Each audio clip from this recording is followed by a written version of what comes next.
We say amen, mga kapatid. Amen. Alam nyo, yung paghihintay ay isang virtue, mga kapatid. Hindi po madali ang maghintay. Kadalasan, namamali tayo, napapahamak, o kaya ay nasisira ang isang bagay dahil sa pagmamadali. Pero kung tayo ay may virtue ng paghihintay, ang meron dyan ay pagtitiis kasi. Ang meron sa paghihintay ay pagtitiis. So may the Lord help us. At kung merong mang bagay na hihintayin natin, ay kung ano ang plano ng Diyos sa atin. Kung ano tayo. Ano ba tayo? Maraming mga taong nakatingin sa atin. Pinagmamasdan tayo. Minomonitor ang buhay natin. At alam natin kung ano tayo, mga kapatid. Sapagkat ang banal na kasulatan ay nagsasabi kung sino tayo. Pero hanggat hindi tayo dumarating doon sa talagang plano ng Diyos kung ano tayo, merong paghihintay. At hindi po madali dahil marami tayong pinagdaraanan. So nawa sa gabing ito, sa mga salitang ating maririnig, makita natin na marami pa tayong dapat hintayin at patuloy nating ipag-pray sa Panginoon na bigyan niya tayo ng kagalingan, ng virtue, ng paghihintay na lakipan nawa niya ng pagtitiis, ng perseverance, mga kapatid. At mangyari kung anong kalooban ng Panginoon. Tayo manalangin. Aming dakilang Diyos, minsan pa kaming dumudulog sa panalangin upang ipagkatiwala sa iyo ang nalalabing mga sandali sa gabing ito. Kami ay tutungo sa pag-aaral at nakikinig muli ng iyong mga salita. Ikaw lamang po ang makakapag-reveal nito sa amin. Ikaw lamang po ang makakapag-interpret ng iyong salita. Kung kaya tulungan mo kami sa gabing ito, sapagkat wala kaming magagawa kung wala ka. Pagpalain mo ang bawat puso na nandito, bawat kaluluwa na nandito. At kahit man ang mga kapatid namin na nasa live streaming, ang mga abutin ng recorded video, Lord, pagpalain mo po ng iyong pinagpalang salita. Aming dalangin ang lahat ng ito, aming samo at pasalamat sa iyong dakilang pangalan. In Jesus' name we pray. Amen. And amen. Ating palakpakan ang ating Panginoon, mga kapatid. At sa hindi po pag-abala, tunghayan natin ang ating mga Bible sa Episo chapter 1 verse 3.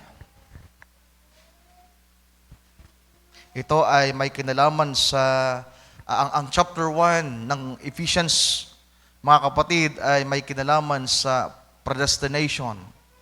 May kinalaman ito sa adoption, sa pagiging mga anak ng Diyos natin at pagiging nobya ni Kristo. Pero hindi ko na po babasahin ang lahat.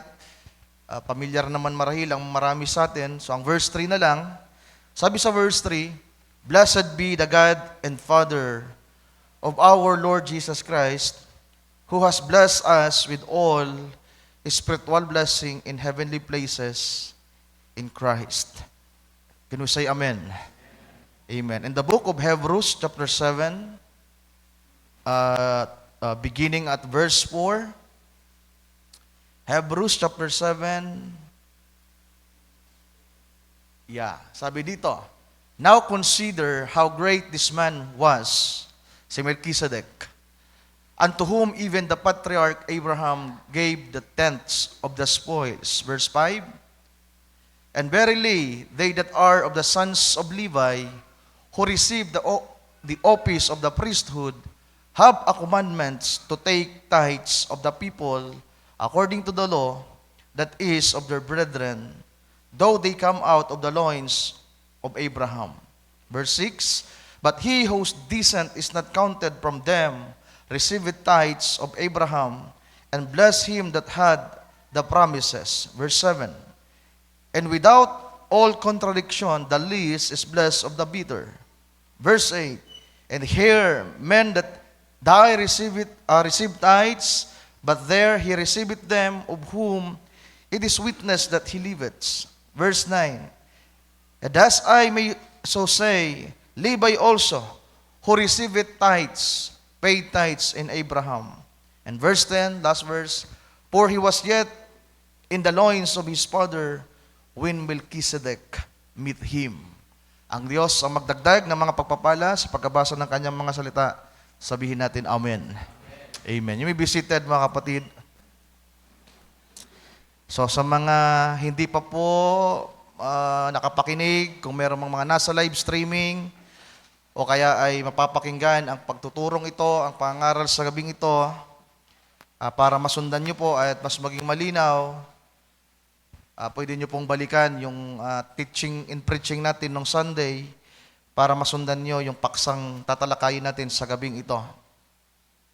Ito po yung sinasabi ko na habang ako po ay nasa pag-aaral nung church government and economy, habang nagbabasa ng mga ng mensahe ng propeta, ay merong mga talagang tumitimo sa puso ko. May mga kapansin-pansin, may mga sabihin natin talagang agaw-pansin. Kaya ginagawa ko, ninonote ko at iniisip ko na isa sa mga araw ay magiging paksa. At isa ang paksang ito na na-note ko na isang inspirasyon na nilagay ng Panginoon sa puso ko na ngayon na isang paksa nating pagsasaluhan, mga kapatid. At masabi ko na ito ay siguro simple lang, at kung ipapaunawa ng Panginoon sa atin ang mga bagay nating pag-uusapan, pero ito ay napakainam, ito ay napakaganda at napakadakila. So ang topic natin ay may title, pinamagatan ko po ito na The Mystery of the Tithes. The Mystery of the Tithe of Levi. So hiwaga ito, mga kapatid. Sa aking pagbabasa at pag-aaral, I can say na hindi to basta na isulat lang na napakadaling unawain. It is a mystery. At si Pablo ay sumulat ng tinabaga ito ay merong mas malalim at mas malawak na mensahe para sa mga nobya ni Kristo. Sige nga, paki-plus mo nga, Sir Mira, kung tama yung The Mystery of the Tithe of Levi. Yeah. So, hiwaga ito, mga kapatid. Yung pagtatides ni Abraham, hindi yon hiwaga. Bagamat, sabihin natin, mystery din yon, pero kahit papaano ay na-reveal na sa atin. Medyo may nakita na tayo. Pero itong kay Levi ay kapansin-pansin sapagkat dalawang bagay ang makikita natin sa sulat ni Pablo or sa Hebrews chapter 7, na ang dalawang ito ay una, ipinakita na itong si Levi ay nag-tithes na. Nagbayad na siya ng ikapo nang siya ay naroon pa lamang sa sinapupunan ng kaniyang grand lolo.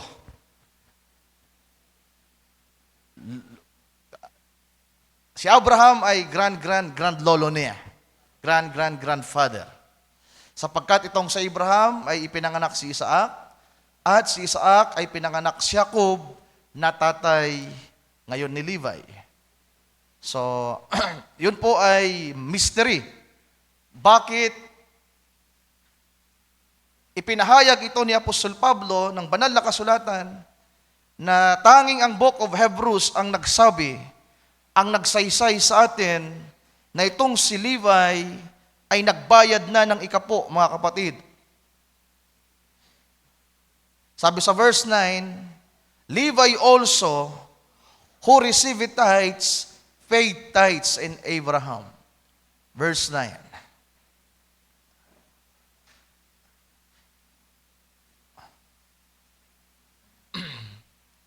Yeah.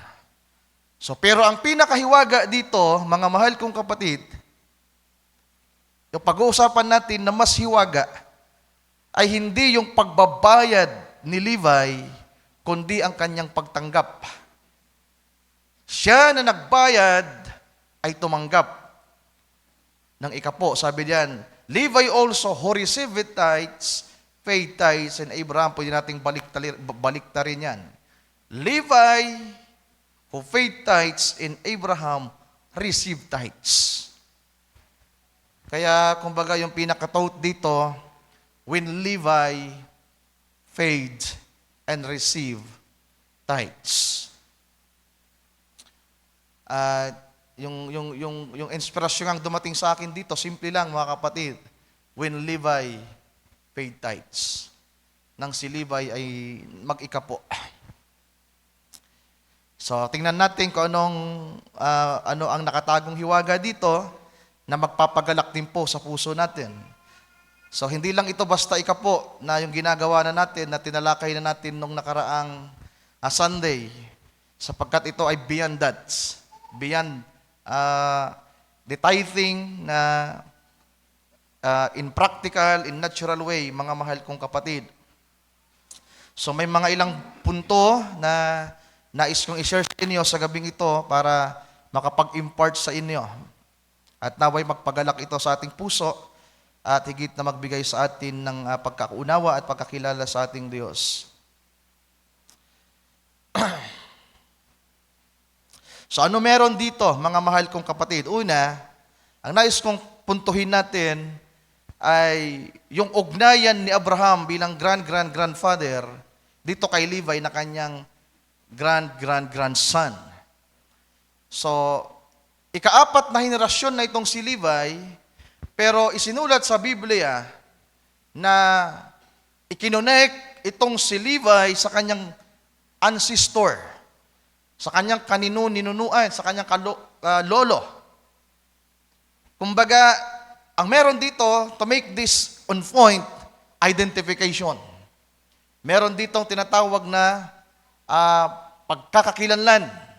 Na bagamat itong si Levi ay hindi pa ipinapanganak, pero sa kaisipan ng Diyos, ngayon ay inireveal kay Pablo, ipinakita kay Pablo na nisulat na sapagkat nabuhay na ang mga ito nung panahong nakalipas. Ang ipinapakita dito ng kasulatan ay in-identify na si Levi sa ginawa ng kanyang lolong si Abraham, mga mahal kong kapatid, nang ito ay magbigay ng ikapo.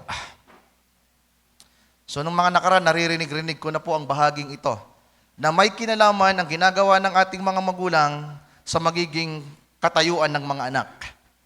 In practical way, ang mga lolo natin, ang mga tatay natin, ang pamilya natin, ay merong epekto sa buhay natin, merong impact. So ang ganda ng record, sapagkat itong si Abraham na merong revelation, na nagbigay sa Diyos ng tribute, ng ikapo, ng pag-honor, ng pagpapasalamat at pagkilala, itong si Levi na hindi pa isinisilang ay kasama ng tumanggap ng glory. Tumanggap na ng honor. In-identify na siya na bagamat hindi pa siya lumilitaw sa ibabaw ng lupa, meron na siyang glory.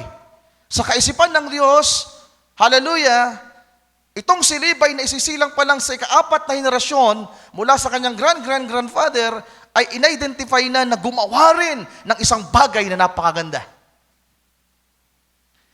So identification, Levi was identified with Abraham.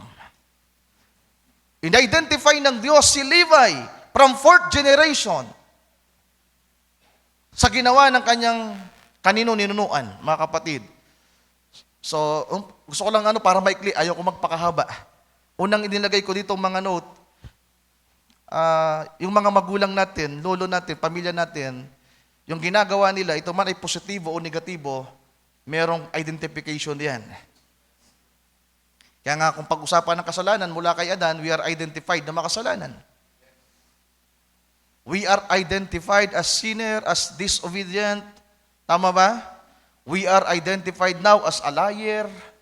Bakit? May mga magulang tayong nauna kay Abraham na nahulog sa kasalanan. Pero maganda dito, yung tinatalakay natin, mayroong magandang in-identify ang Diyos kay Levi. Mga mahal kong kapatid. So, may kinalaman yung mga tao na nasa paligid natin pag pinag-usapan ng identification. Kaya kinakailangan maging balanse yung buhay natin. Kung ano tayo, nagre-reflect yung mga taong pinagmulan natin, mga taong kasalamuhan natin at mga taong kasama natin. Magre-reflect yung buhay natin, yung buhay nila na magkasama. Yung buhay ni Abraham, reflected kay Levi. Yung buhay ni Levi, reflected sa kanyang lolo ng mga lolo. So, kung si Abraham ay gumawa ng masama, mga mahal kong kapatid, magre-reflect ito kay Levi. Kung si Levi naman ay gumawa ng masama, magre-reflect ito sa kanyang lolo. At pwede nating sabihin na maikukunik pa rin, sasabihin ng mga tao, oh, Levi, hindi ganyan yung lolo mo. Levi, hindi ganyan yung tatay mo.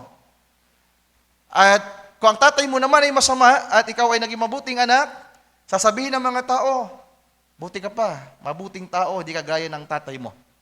Di ba? So merong connection, mga mahal kong kapatid. Kaya merong tinatawag na identification. At nais kong bumasa ng quote ng prophet. Kuha tayo ng message sa gabing ito. Ano ang sinasabi niya?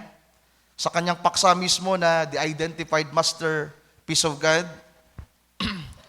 Actually, ang pinag-aaralan ko dito ay about sa tithing, pero sabi ko nga ito ay umagaw ng pansin sa akin. I-type mo ang keyword na Levi who received tithes. Levi who received tithes. Yung receive ay past tense. Simulan natin ito ay nasa paragraph 151. Sister Mary Ann. So, dito pa tayo sa unang bahagi. 3 punto yung ating tutunghayan sa gabing ito. Dito tayo sa una. About sa identification. Ang nilagay ko dito, ang mga anak ay na-identify sa kanilang magulang. Sabi dito, wait a minute. The Bible said in Hebrews, the 7th chapter, that Levi, who received tithes, paid tithes, for he was in the loins of Abraham when he met Melchizedek. His great-great-grandfather. So dalawa lang pala, no? Tama ba?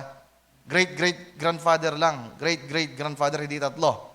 Kasi ang lolo niya ay si Isaac na at si Abraham. Kasi si Jacob ay tatay niya. Grandfather. His great-great-grandfather. Brother. Sabi dito, and it was accounted to him. So see, merong ibinigay, merong pag-counted kay Levi sa ginawa ng kanyang grandfather, great-great-grandfather. Sabi dito, and it was accounted to him when his great-great-grandson was in his loins. When Abraham paid tithes to Melchizedek, God allotted it. Did he do it? That's right. So merong ibinigay kay Levi. May blessing na ibinigay kay Levi. Paragraph 152.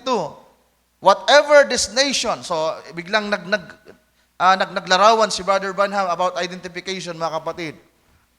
Ipinapakita niya sa paragraph 151 na si Levi ay na-identified sa kanyang great-great-grandfather. Nga sabi niya, whatever this nation is, yung Amerika, I am. Kung ano ang bansang Amerika, ako'y Amerikano. That's right.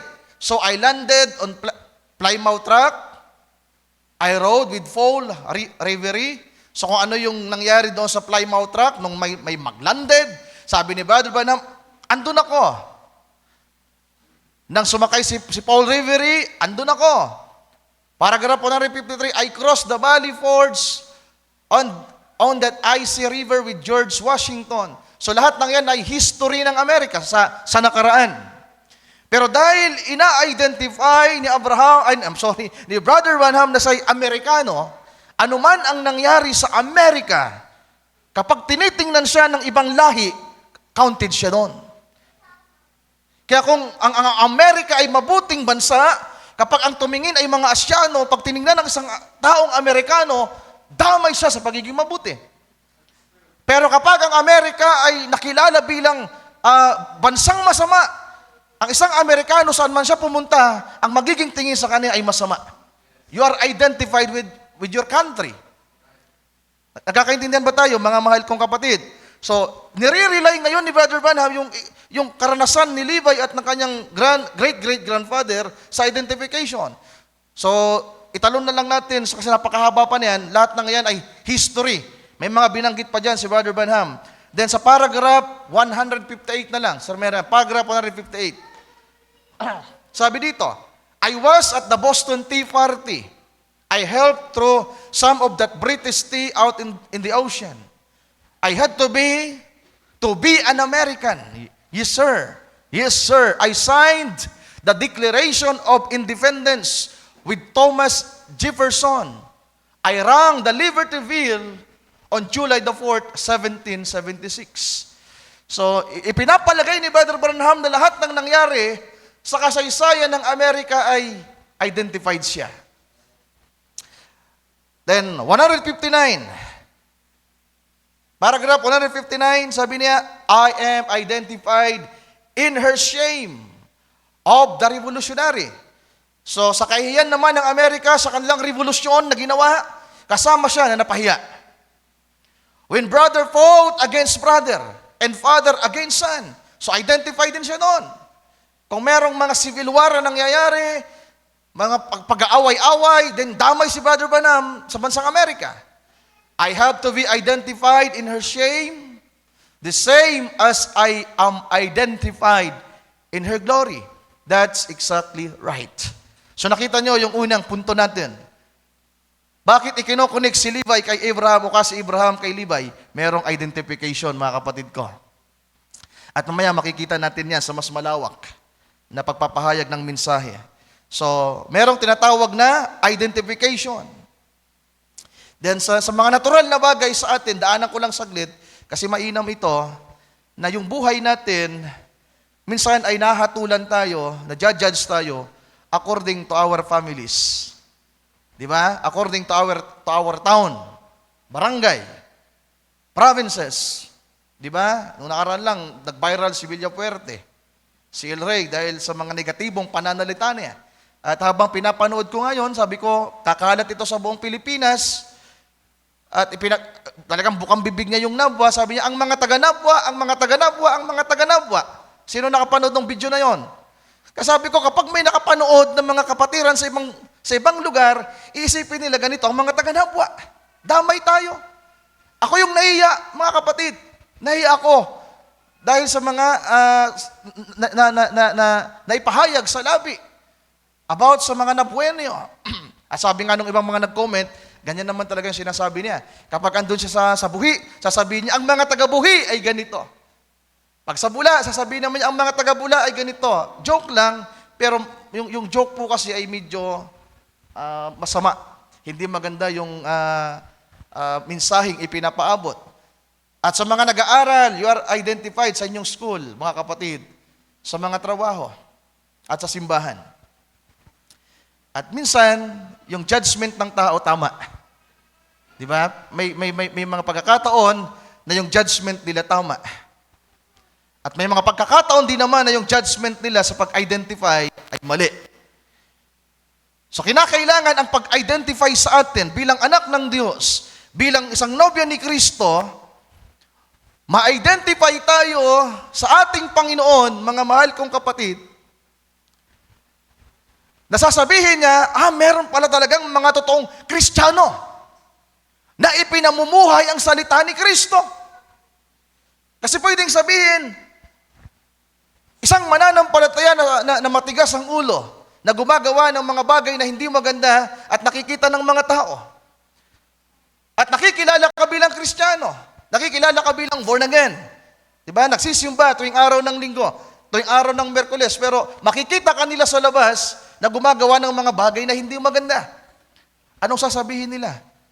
Ganyan pala ang mga Kristiyano. Ganyan pala ang mga disciple ni Kristo. At yung isang tao naman na nakakaalam ng Biblia, na nakakaalam at nakakakilala kung sino ang Panginoon, sasabihin nun, hindi ganyan si Kristo. Hindi ganyan ang pamamaraan ng Panginoon. So ibig sabihin, yung buhay mo, hindi nagre-reflect. Hindi ka na-identify doon sa sinasabi ng Biblia. Kaya kinakailangan, mga mahal kong kapatid, yung buhay natin, yung buhay mismo ng isang mananampalataya, mag-reflect sa kung ano ang sinusundan natin. At wala tayong ibang sinusundan ang buhay ng ating Panginoong Jesucristo. Kinakailangang makita sa buhay natin na sasabihin ng mga tao, ganyan pala ang mga Kristiyano. Hindi pala lahat ng mga nagsasabing Kristiyano ay ganyan. Kasi maraming nagsasabing Kristiyano sila, pero nagsusugal pa rin. Maraming nagsasabing Kristiyano sila, nagsisimba ng linggo, pero nagmumura pa rin. Pero meron pala talagang mga Kristiyano, nakagaya mo, nakagaya ninyo, na hindi nagmumura. Meron pala. At kung meron naman ditong isang kabataan, isang kapatiran na talagang gumagawa ng mali, marirevyok tayo, mapapaya tayo, sasabihin nila, Joshua, Brad, di ba hindi ganyan yung turo ni Kristo? Di ba hindi ganyan yung pamamaraan ni Kristo? Napakasimple ng paraan ng kanyang pamumuhay. So ano makikita natin, mga kapatid? Yung refleksyon ng buhay. So kinakailangan maglapat. Kung ang buhay ni Kristo ay ganito, kinakailangan makita yon sa atin. Amen. So kinakailangan tama yung identification, mga mahal kong kapatid. Yung buhay natin, yung ating ginagawa, yung paraan ng ating pamumuhay, may kaugnayan yan sa reflection, sa identification. Kaya in natural, kung sino yung mga kasama natin, sabi pa ng Bible, tell me who your friends are and I will tell you who you are. Kaya mahalaga din po na alam natin kung sino yung mga kasama natin. Kasi meron po yung influence. Napakahalaga na alam natin kung sino yung gumagawa ng mga bagay na mabuti. So tungo tayo sa pangalawang punto, mga kapatid.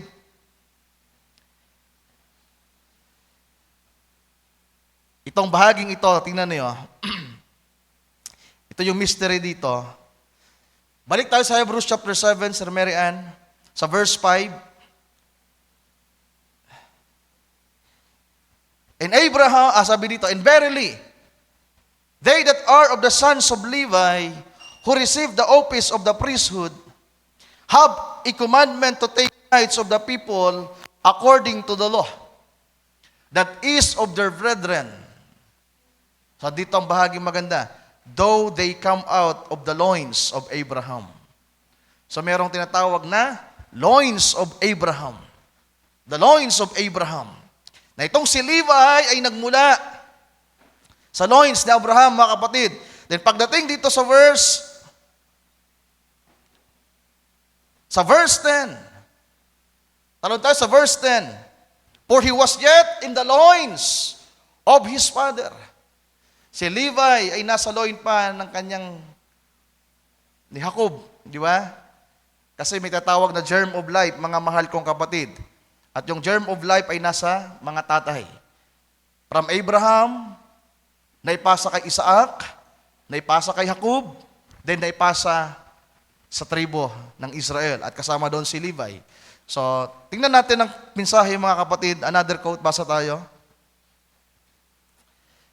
I-type mo, Sir Mary Ann, ang keyword na 4 generation behind.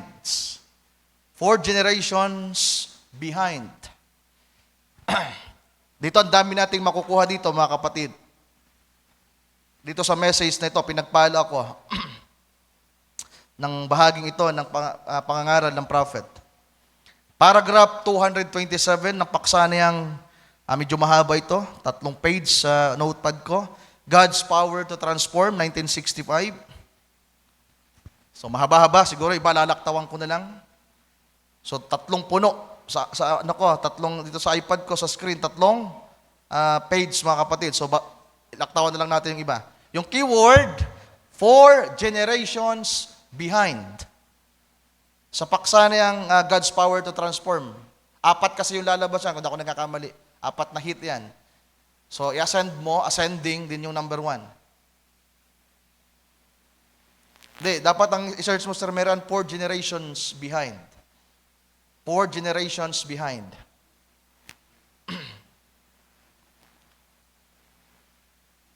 (1965) God's Power to Transform. So dadahan-dahanin natin ito kasi meron napagandang mga pangungusap dito, mga kapatid.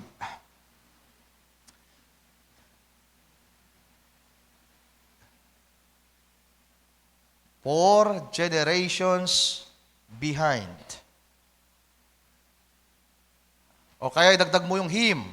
4 generations behind him. 4 generations behind him. Exact phrase. Meron na yan. 4 generations behind him. Impossible na wala yan, Sir Marian.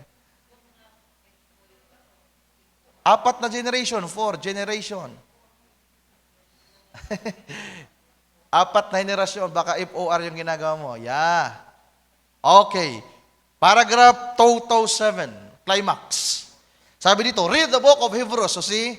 So kaya yung binabasa natin na chapter 7, sa pag-aaral ko, talagang nakakunik ito mga kapatid, pero mayroong mystery dito.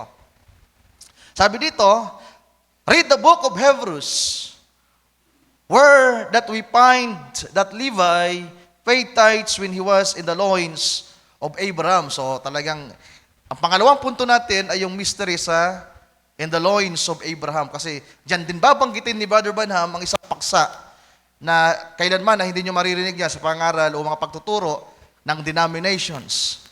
So, keyword natin yung loins of Abraham. Sabi diyan, 4 generations behind him. When Abraham paid tithes to Melchizedek, it was accounted to his great-great-grandson down below him, and he was in the loins of Abraham. There you are. See, paragraph 228, hanggang ano yan? Paragraph 241. Sumahaba. Ang haba pati ng bawat paragraph. Paragraph 228, sabi dito, you were. Ito maganda dito. Biglang nirefer ni Brother Branham ang mga believers. Si Levi, nasa loins ni Abraham. Then, in practical, in natural way, tayo rin naman na may mga magulang sa laman, you were in the loins of your father. Tayo daw ay nasa sinapupunan ng ating mga magulang, ng tatay ko, ng lolo ko. Yung germ of life ay nasa kanila. Mamaya mababasa natin yan. Sabi din, you were in the loins of your father, but your father could not have any fellowship with you until you was transformed into a body of flesh. Bagamat ikaw ay nasa sinapupunan na ng iyong tatay, hindi kayo magkakaroon ng fellowship maliban na mag-transform ka from spirit, from germ of life to flesh. Kinakailangan ikaw na naroon sa kaisipan ng Diyos, yung eternal life na naroon sa Kanya, na parte ka, ikaw ay parte ng Kanyang salita, na buhat pa sa pasimula, o kaya buhat pa sa walang pasimula, kinakailangan mo mag-transform. Hindi ka magkakaroon ng fellowship sa iyong tatay kung hindi ka magiging tao. In natural. Kinakailangan may transformation from seed, from germ of life to flesh. Kinakailangan lumitaw ka. Kailangan mag-transform. Galing ka sa langit, maging tao ka muna. Ano ba tayo? Anong nauna sa atin? Sa palagay niyo, ano tayo? Tao ba tayo o Diyos? Anong nauna? Ang pagiging anak ng Diyos natin o pagiging anak ng tao? Ano tayo? Ano ba tayo sa walang pasimula? Tayo ay parte ng salita. Tayo ay parte ng kanyang kaisipan, mga mahal kong kapatid. Tayo ay parte ng kanyang buhay. Tayo ay parte na ng eternal life. Tayo ay parte na ng Diyos na naging tao sa ibabaw ng lupa. Naging tao tayo para yung tatay natin sa natural, yung mga pamilya natin, magkaroon tayo ng fellowship. Pero sa pagsamba, ninais ng Diyos na sa isambahin, naging tao tayo. Hallelujah! Para sambahin natin ang Diyos. Para magkaroon ng fellowship ang tao sa Kanya. Mamaya, anong transformation na kinakailangan na mangyari ulit sa atin para magkaroon ng magandang fellowship sa Diyos na Espiritu, sa Diyos na maluwalhati. Sa paragraph 229, so ang ganda, di ba? Yung isang paragraph lang, ang dami nang nakuha natin. Kaya napakayaman ng mensahe. Ang ganda nung may story ni Brother Jeff. May story ba yun o note? Food in due season. God bless you, Brother Jeff. Di ba? Food in due season. Merong pagkain na papanahon. Hallelujah. Sabi dyan, paragraph 229, my son, there was in me, sabi ng prophet, ang anak ko ay nasa akin. I wanted a son, but he was in me then. See? He was in me then. But through wedlock, he was transformed. Another mystery ito. At talagang hina-highlights ko yan, mga kapatid ko. Well, galing yan sa pangaral ng prophet. Sabi niyan, Meron akong anak na nasa sinapupunan ko at gusto kong magkaroon ng anak. Pero paano siya lumitaw? But through wedlock, he was transformed into a man like me. And then he become like me. So ano yung wedlock na yan? Hiwaga ulit yung word na wedlock. Ano bang ibig sabihin ng wedlock, mga mahal kong kapatid? Pagmamahalan na yan. That is love. Marriage. Tama ba?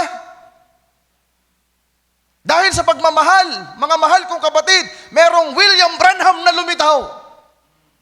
Pero pag dinala natin yan sa espiritual, dahil sa pagmamahal ng Diyos, merong lilitaw na anak niya na kagaya niya. Kung hindi nagmahal ang kanyang tatay, walang Branham na lilitaw. Walang William Branham na lilitaw. Kung hindi si Brother Branham nagmahal, walang Joseph na lilitaw. Pero dahil nagmahal si Brother Branham, merong Joseph na lumitaw. At dahil ang Diyos ay nagmahal sa atin. Di ba sa pasimula pa, God is love. Dahil ang Diyos ay pagmamahal, ang mga anak ng Diyos na magiging kagaya niya ay lilitaw. Hallelujah. Ang pag-ibig na ito ng Diyos ang magta-transform sa atin para maging kagaya natin siya. Amen. Hindi yung paraan natin, mga mahal kong kapatid. Hindi yung pagsisikap natin. Kaya napakalinaw sa Ephesians chapter 1, tayo ay nilikha ng Diyos, we are predestinated dahil tayo kaniyang minamahal. We are beloveds. Basahin nga natin ang ganda ng Ephesians 1. Ano natin to?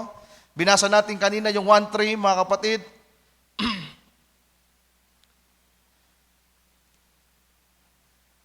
Sabi dito, sa Ephesians 1, binasa natin kanina yung verse 3. Basahin natin ang verse 4.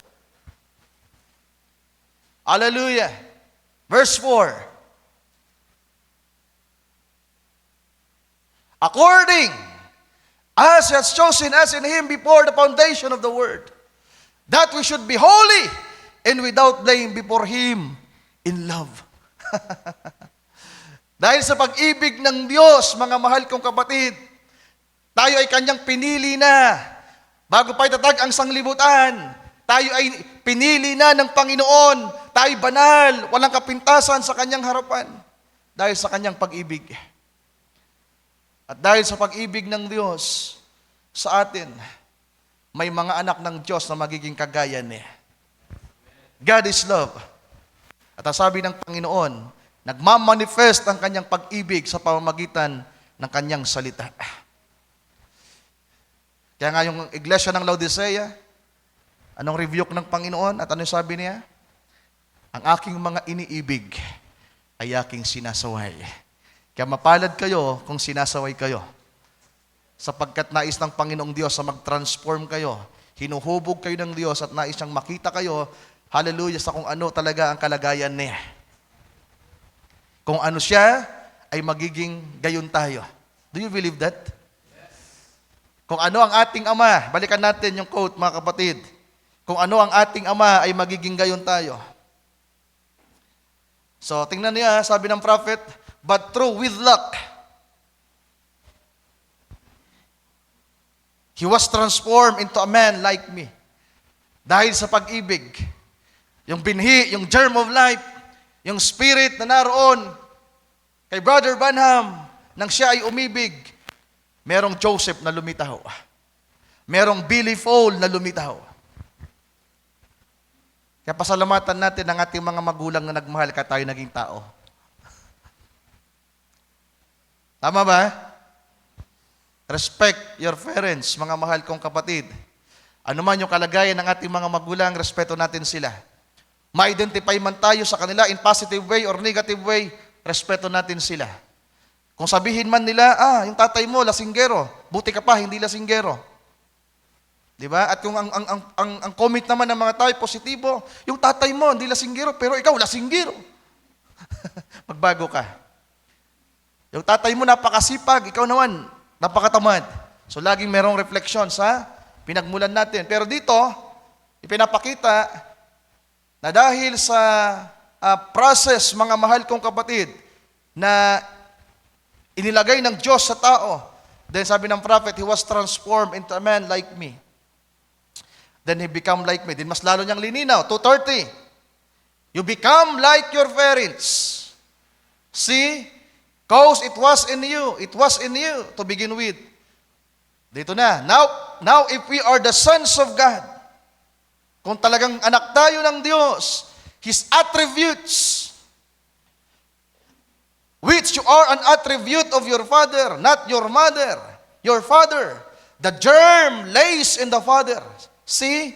And now your mother was an incubator that bare you before the seed of your father. See? So yung nanay natin ay parang incubator lang. Pero yung germ of life, nandun sa ating tatay. Yung binhi ay naroon sa ating tatay.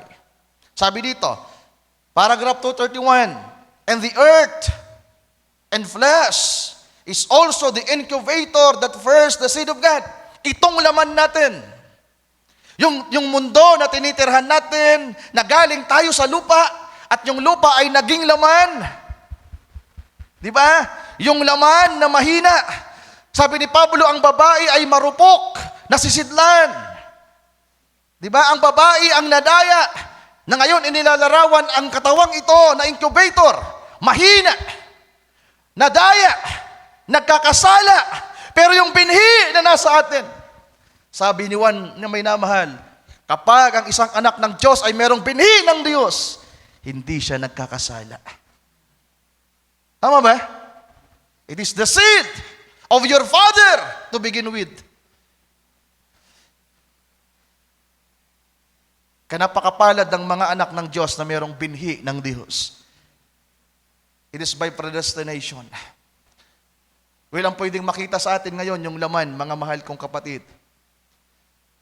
Ang pwedeng makita sa atin ngayon, andito tayo sa mundo, sa lupa. Pero meron tayong binhi na nasa loob natin. Kung tayo nga ay mga totoong anak ng Diyos, meron tayong buhay ng Diyos. Nakikita niyo ba yung paglalarawan ni Brother Branham? Mga kapatid, sabi dito, and the earth and flesh is also the incubator that bears the seed of God.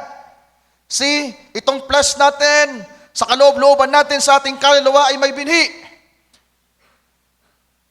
Just exactly, not the words, how great the word is.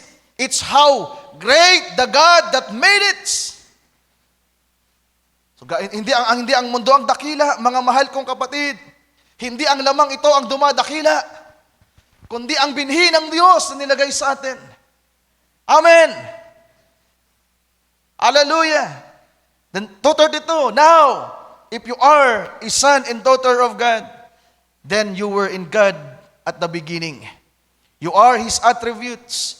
If you wasn't there then you never was or never will be. Kung hindi ka kasama ng Diyos, doon pa sa pasimula. Kung hindi ka parte ng binhi ng Diyos, doon pa lang sa pasimula, wala ka. 2:33, I cannot bear from my loins the son of this man here or that man there. Hindi ko pwedeng dalhin sa aking sinapupunan ang anak ng taong yan, unang taong yan.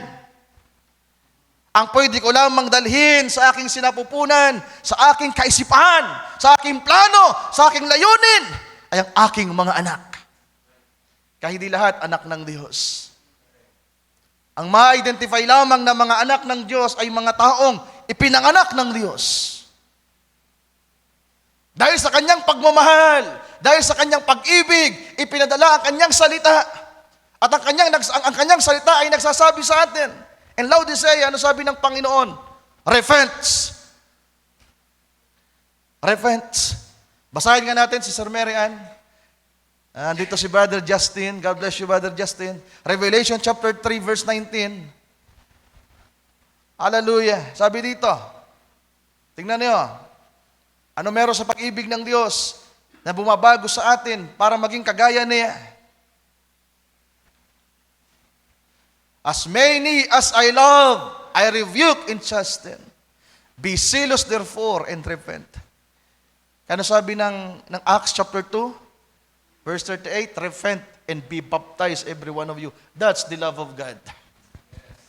Kapag narinig nyo, repent and be baptized. Every one of you, hindi yung commandments lamang sa inyo. That's God love. Ipinanganak kayo dahil sa pag-ibig ng Diyos. Ipinanganak kayo dahil sa Kanyang salita. Kawag nating sabihin o isipin na yan ay utos lamang. Ang salita ng Diyos ay pag-ibig sa atin, mga kapatid. Ang pagtuturo, ang pangangaral, ang pagsaway, yan ay pag-ibig ng Diyos sa atin. At bakit ipinapangaral ang salita? Bakit tayo sinasaway? Bakit tayo tinuturuan? Sapagkat nais ng Diyos na maging kagaya natin siya. To be transformed like His. Hallelujah. Sabi dito, I can only bear my own sins. Ano ba yung sinapupunan? Di ba? Ang sinapupunan ay ang kaisipan. Ang ating Panginoon, sabi doon sa John chapter 1, He is in the bosom of the Father. He is the one declaring the glory of the Father. The Lord Jesus is in the bosom. At tayo rin naman ay nasa sinapupunan ng ating dakilang Ama na nasa langit, mga mahal kong kapatid. Hallelujah. Hallelujah, you see it, sabi ng prophet. Then 2:34. Sons and daughters was in God at the beginning. Now look, you've got eternal life. You say, we believe it, that we got eternal life. Well, there is only one form of eternal life, and that is God. That's the only thing that is eternal, is God. Then if you got eternal life, that life that is in you always was, and you were in the loins of God before there were even was a worlds. Hallelujah. And when the Word itself, Jesus Himself is called the Word. And St. John chapter 1 said, in the beginning was the Word, and the Word was with God, and the Word was God. And the Word was made flesh and dwelt among us. Ito magandang bagay, sabi ng prophet. Hindi nyo yun maririnig sa denomination. Then you were in the loins of Jesus. Not in Abraham. Tutungo tayo sa pangatlong punto. At ito ang pinakamaganda, ito yung mystery, mga kapatid. Ito yung pinakapaksa natin. The mystery of the tithes of Levi. Kasi ang hiwaga, bakit ikinonect si Levi na from fourth generation kay Abraham? At ang hiwaga dito ay hindi yung pagbabayad ni Abraham ng ikapo. Hindi rin yung pagbabayad ni Levi, mga mahal kong kapatid. Yung dakilang hiwaga dito, si Levi ay tumanggap ng ikapo. Nang si Abraham ay magbigay ng ikapo, nadamay si Levi. Pero ang pinakamaganda, tumanggap si Levi ng ikapo. When Abraham paid tithes, Levi received the tithes. So, tungo tayo sa pangatlong punto natin. Pero tuloy muna natin yung binabasa natin. Hallelujah. Sabi dito ng prophet, then you were in the loins of Jesus. Can we say amen to that? Amen. Si Levi, nasa sinapupunan ni Abraham. Pero tayo, nasa sinapupunan ng ating Panginoong Jesus. Nang si Abraham ay mag-ikapo, kinount ng Panginoon na si Levi ay nag-ikapo na. Nang malugod ni Abraham ang Diyos, nalugod na ni Levi ang Diyos. Katingnan niyo, mga kapatid, sabi dito, and went to Calvary with Him. Tayo, kasama niya tayong napako sa krus. Kasama tayong namatay niya. Kasama rin naman niya tayong nabuhay. And today, we're sitting in heavenly places in Him, filled with His Spirit, sons and daughters of God, die with Him, rise with Him. Sure. Amen. Merong nakikita ang propeta na kalagayan ng mga anak ng Diyos na naroon sa sinapupunan ni Kristo. Kung kinounted ng Panginoon ang pag-ikapo ni Levi na nasa sinapupunan pa lang ni Abraham, how much more yung ginawa ng ating Panginoon, mga kapatid. Katutungo tayo sa pangatlong punto. Ito ang pinakamaganda dito.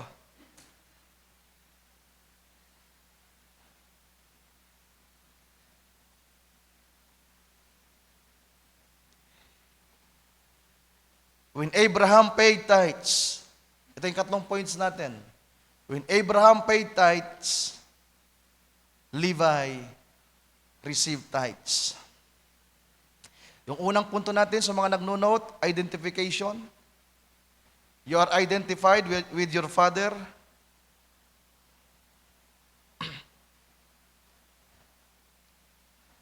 Then yung pangalawa, we are in the loins of God. Levi is in the loins of Abraham. Then dito sa pangatlong bahagi, pagtanggap ng ikapo. Ano meron sa pagtanggap ng ikapo, mga kapatid?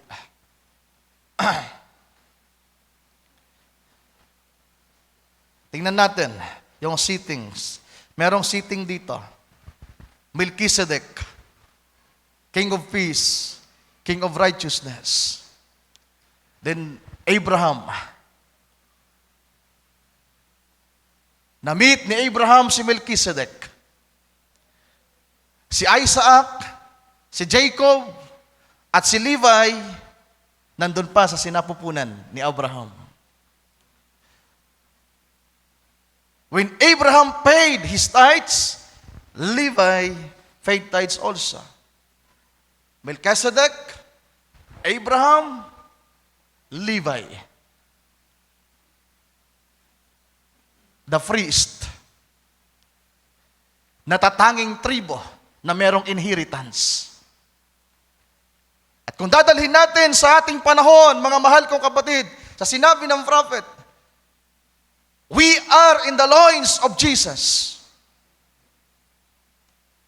Sino ang typology ni Melchizedek? Well, si Jesus si Melchizedek mismo. Hindi siya typology. Hindi natin pwedeng i-typology si Melchizedek kay Jesus kasi si Melchizedek, siya mismo si Jesus Christ. Ang pwede nating itipo, ang ating Panginoon, kay Abraham. Si Melchizedek ay tibo ng ating Ama sa Langit, God the Father. Ang nag-iisang hari na immortal, sabi ni Pablo sa Timothy. Ang attribute ng pagiging hari ay nasa kanya. Si Melchizedek ay typology ng Diyos Ama, God the Father. At si Abraham ay typology ng ating Panginoong Jesucristo. Nasusundan. At si Levi, itipo na lang natin sa mga anak ng Diyos. Itipo natin sa nobya ni Kristo.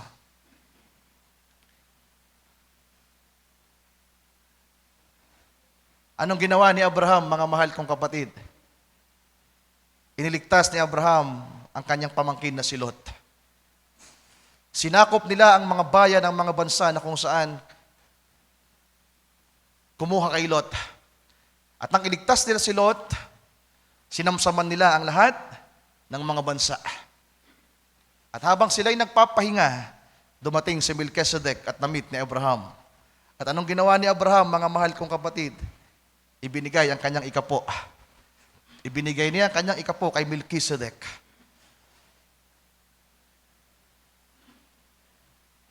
Nang dumating ang ating Panginoong Jesucristo, nais siyang iligtas ang bayan ni Israel. Tama? Nais iligtas ng Panginoon ng Israel sapagkat siya'y dumating sa Jerusalem, sa Bethlehem.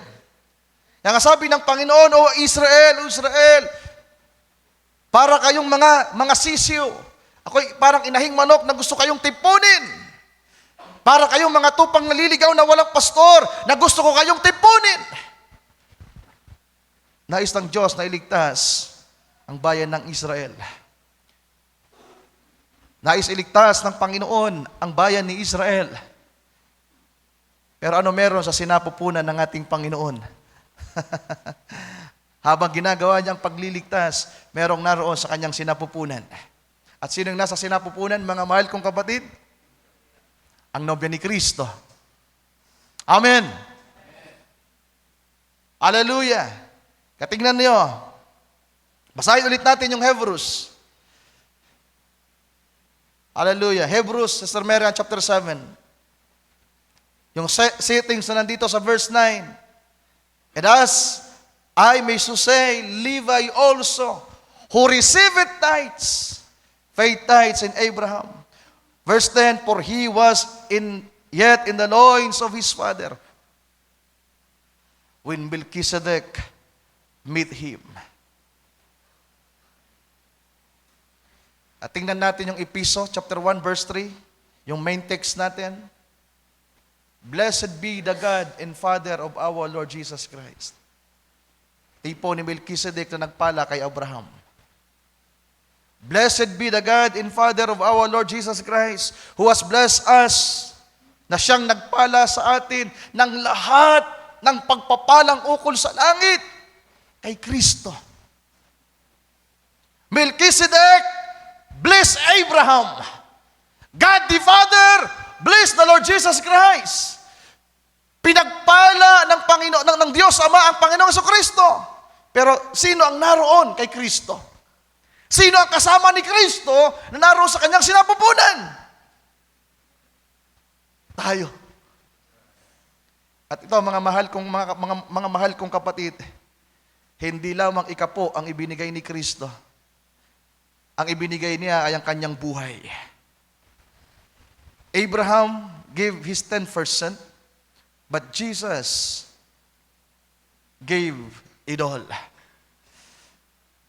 Nang ibinigay ng Panginoon ng lahat, mga mahal kong kapatid, nang sundin ng Panginoon ng Ama. Ama ko, hindi ang ibig ko ang mangyari, kundi ang ibig mo. Nang ialay niya ang kanyang buhay. Hindi ikapo ang tinanggap natin. Buhay ang tinanggap natin. When Abraham paid tithes, Levi received tithes. When the Lord gave His life, God the Father gave the eternal life. Kailan? 2,000 years ago? Ang sabi ng Revelation chapter 13 verse 8, the Lamb was slain before the foundation of the worlds. Ang ating Panginoon, ibinigay na niya ang kanyang buhay bago pa itatag ang sanglibutan. Kaya ibig sabihin, yung eternal life natin, mga mahal kong kapatid, bago pa itatag ang sanglibutan. Amen. Nasaan yung eternal life natin? Nasa atin lang? Nasa atin ba? Yes, nasa atin na. Yung eternal life natin ay nasa binhi ni Kristo. Nasa binhi ng Diyos naman ay binigay kay Kristo. Na tayo rin naman na naroon sa sinapupunan ni Kristo, kinakailangan nating mahayag sa huling mga araw na ito. Kung si Abraham nagbayad ng tithes, ay nagbayad ng tithes si Levi. Kinakailangan munang dumaan ng 4 na henerasyon para maisakatuparan yung nakita na ng Diyos. Dinasabi ng propeta, we are in the loins of Jesus. Tayo ay kasamang napako niya sa krus. Amen? Ang ating Panginoon napako na sa krus. Pero tayo napako na ba? Kinakailangan din nating mapakong kasama niya. At kapag tayo ay napakong kasama niya, mamamatay ang laman. Pero kung yan ay nakita na ng Panginoon at ang binhi ay nasa atin, mararanasan nating mamatay sa ating sarili. Sa ayaw at sa gusto natin, may koneksyon ang buhay natin, mga mahal kong kapatid, sa buhay ng ating Panginoong Jesucristo. We are in the loins of Jesus. When Jesus gave His life, we gave also our life to God. Pero ang kagandahan, when Jesus gave His life, we receive eternal life. Pwede ba nating palakpakan ng ating Panginoon? Nang ibigay ng Panginoon ang lahat, ano sabi ni Pablo? Ibinigay sa atin ng Diyos Ama ang lahat. Maghintay lang kayo ng tamang panahon. Wait! Wait! Dahil ibibigay ng Diyos ang lahat sa inyo, kapatid ko. Meron nang nagbayad. At kasama kang nagbayad. Meron ng napako, kasama kang napako. Meron ng namatay, kasama kang namatay. Meron ng nabuhay, kasama kang nabuhay. Meron ng na-rapture, kasama kang na-rapture. Just wait. Ang ganda ng awit kanina. Just wait. Do you love the Lord, mga kapatid? Ang sarap ng mensahe. We are in the loins of Jesus. Nang ibigay niya ang kanyang buhay, hindi 10% lang eh. Ibinigay niya ang 100%. Ibig sabihin, ng ibinigay ng Panginoon ng kanyang buhay na 100%, ibinigay din natin sa Diyos ang buhay natin. Nakasama niya, 100%. Just wait for the right time. Lilitaw at lilitaw ka na isang anak ng Diyos. Kung mayroong libay na lumitaw, may libay na lumaki, may libay na inihanda para maglingkod sa templo, mayroong mga anak ng Diyos na lilitaw, na lalago para gumanap sa nakita na ng Diyos sa pasimula pa. That's the mystery. When Abraham paid tithes, Levi also paid tithes. But he received tithes. When Jesus gave it all, we give also ang lahat-lahat. Kaya yung awit na nagsasabing, I will do anything, I will do everything. Si Kristo pala ang gumawa niyan. Amen. Kaya pala magagawa natin ng lahat, mga kapatid ko, ginawa ng Panginoon ng lahat, nakasama tayo. Pero ang maganda, nang ibigay niya ang buhay niya,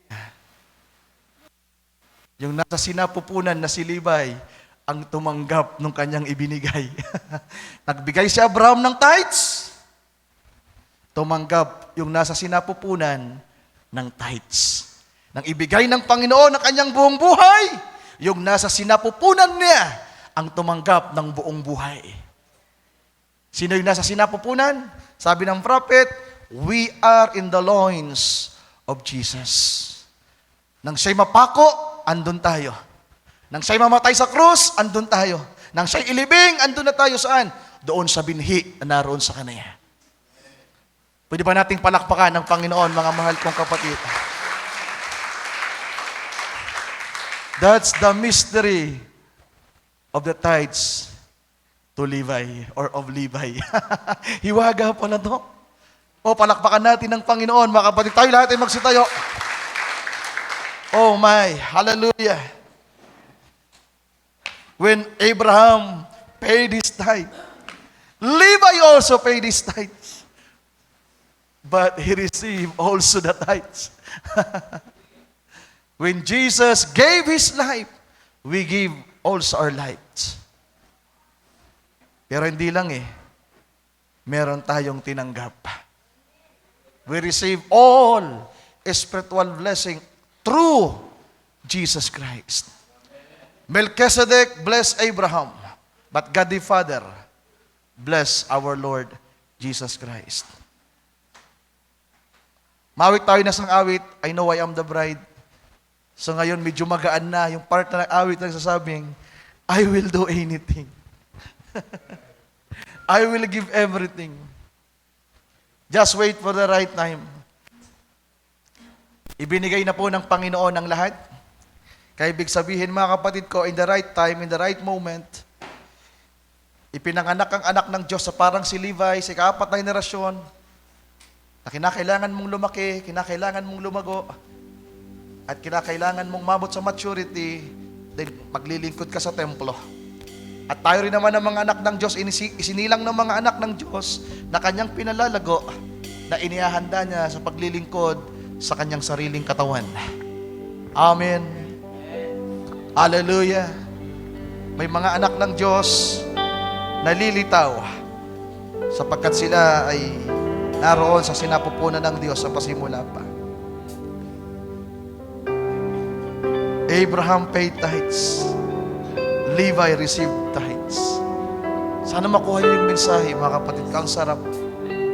When the Lord gave His life, not only 10%, the Lord gave the 100%, mga kapatid. At kung ibinigay niya 100%, tayo ay nasa kanyang sinapupunan. Counted pala yon, mga mahal kong kapatid. Sa paningin ng Diyos Ama, kung ikaw ay anak ng Diyos, ang ibigay ng Panginoon ng kanyang 100%, kasama ka sa nagbigay. Pero hindi lang yun eh. Si Levi, na kinounted na nagbigay, tumanggap. That's the mystery. Meron tayong may bibigay sa Diyos na buong buo, at meron tayong tatanggaping buong buo. Blessed be the God and Father of our Lord Jesus Christ, who bless us with all spiritual blessing in heavenly places in Christ. Tayo mawit, I know I am the bride. Hallelujah. Thank you, Lord. O Panginoon, salamat. Hallelujah. I know I am the bride that you're returning for. You are in the bosom, mga kapatid. You are in the loins of the Lord. Garments white and wrinkled. We are in the bosom. We are in the loins. Na magpahayag sa mga huling araw na ito. Love that I am holding to. Lord, salamat. You're the one who means everything to me. I will sing. I will sing. Hallelujah. I will worship. Lord, salamat sa iyong mga salita sa gabing ito. Salamat sa napakayamang mensahe. Mensahe yung ipinadala sa amin, Panginoon Diyos. Salamat sa iyong mga salita, Lord God. Amen. Magagawa natin ang lahat. Maibibigay natin ang lahat sapagkat siya ang gumawa nito. I will sing and I will sing. Let us praise Him, mga kapatid. Kung naunawaan niyo yung mensahe sa gabing ito, purihin niyo ang Panginoon. Pasalamatan niyo siya. Nang ibinigay niya ang kanyang buhay, nang inalay niya kasama tayo. Lord, salamat. Hallelujah. For the last time, I will sing. I will sing. Lord, salamat. Pinupuri ka namin sa gabing ito, Panginoon. Salamat sa kapahayagan. Salamat sa iyong salita. Salamat sa mensahe, Panginoong Diyos. Hallelujah. I will do anything and I will give everything to you alone. I will do anything. I will do anything. I will give everything to you alone. Pwede ba natin palakpakan ng ating Panginoon, mga kapatid? Alam niyo, ano ba yung tamang dapat ng salita riyan? I can do anything. Tama? I can do anything. Sir, may plus mo lang. I can do anything. Huwag natin subukang gawin, di natin kaya. Simula ngayon, palitan na natin yung lyrics niyan. I can do all things through Christ who gives me strength. I can do anything. I can give everything to you alone. Bakit magagawa natin, mga kapatid? Siya ang gumawa. Subukan man natin gawin, well, mabibigo tayo. Pero bilang mga anak ng Diyos, mayroong sinisisikap natin gawin. Pero sa gabing ito, ipinahayag ng Panginoon, siya ang gumawa. Darating ang araw, mga kapatid, kung isa kang anak ng Diyos, anak ka ng Diyos. Kung isa ka pang born again Christian sa bata pa, napasaway, nakikita ng mga tao, nakikita mo yung sarili na immature, bata pa, pasaway. Pero merong isang nakakakita at sinasabi, darating ang araw, magmamature din yan. Hintayin nyo lang ang tamang panahon. Sa ayaw at sa gusto nyo, merong binhi ang taong yan. Predestinado yan. Nakahula yan na maging banal. Sapagkat yan ay banal. Amen. Nakatalaga yan na maging hari. Sa ayaw at sa gusto niyo. Nakatalaga yan na maging hari. Nakatalaga yan na maging pari. Nakatalaga kayong maging pari. Sabi ng Bible, ginawa niya tayong mga hari at mga pari. Mga kapatid ko, kung anak tayo ng Diyos, nakatalaga kang maging pari. Nakatalaga kang maging hari. Maghintay tayo. Sabi ng awit kanina, they that wait upon the Lord shall renew their strength. Amen. Tayo manalangin, mga kapatid. Aming dakilang Diyos, salamat sa iyong napakayamang salita, napakayamang mensahe, napakasaganang umaapaw sa amin sa gabing ito, Lord. May natatago po pala, Panginoon, na hiwaga. Ipinahayag ito ni Pablo, na isulat ito sa aklat ng Hebrews. Natatanging aklat na sumulat, na nagpaabot sa amin, na nang si Abraham ay mag-ikapo, ang kanyang apo, ang anak ni Jacob, na si Levi, ay kasama na po na nag-ikapo. At hindi lamang gayon, Panginoong Diyos, sapagkat nakatalagang tumanggap ng ikapo ang tribo ni Levi. At nakita namin sa gabing ito sa pamagitan ng mensahe na merong higit na dakila kay Abraham sa amin. Greater Abraham is here right now. At ay wala kundi ikaw, Panginoong Jesus. At ginawa mo ang lahat para sa amin. Hindi lamang po 10% ang iyong binigay, Panginoon, kundi ibinigay mo ang lahat at kasama kami sa nagbigay. Nabigyan mo ng lugod ang Ama at kasama kami sa nakapagbigay ng lugod sa Kanya.